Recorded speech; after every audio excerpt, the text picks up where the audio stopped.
But guys, we've been really going at it, and yes, I understand. You're saying to me, it's been a little heavy these past few days because I'm taking you down. But remember, last week you heard that person, place, and a problem. That's why we came to Christ.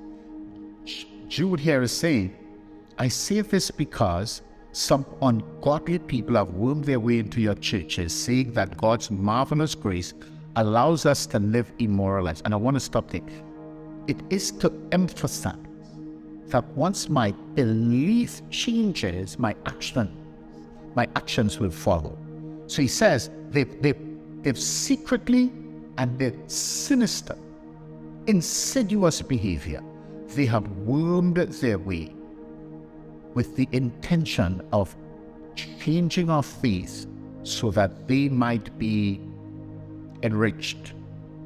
He says, they say that God's marvelous grace allows us to live immoral lives.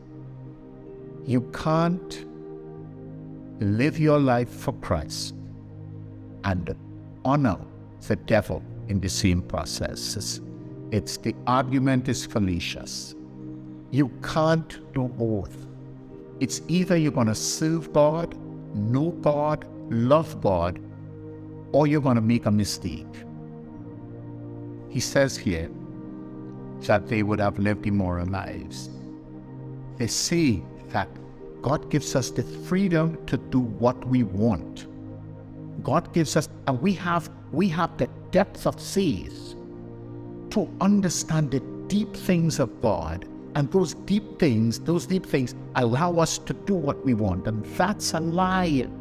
The more you know God, the more you want to reflect the character of Him that you know.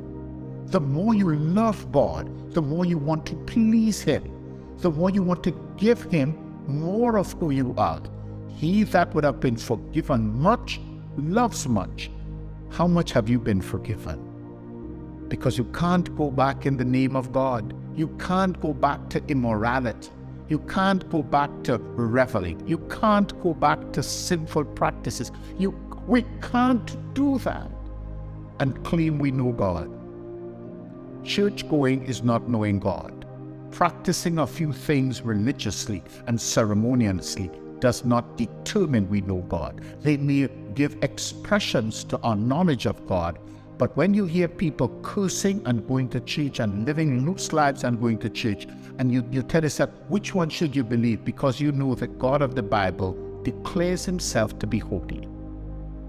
So yes, I call you today to holiness and righteousness because you know God, because you know better, because we are pushing towards maturity in Christ. God bless.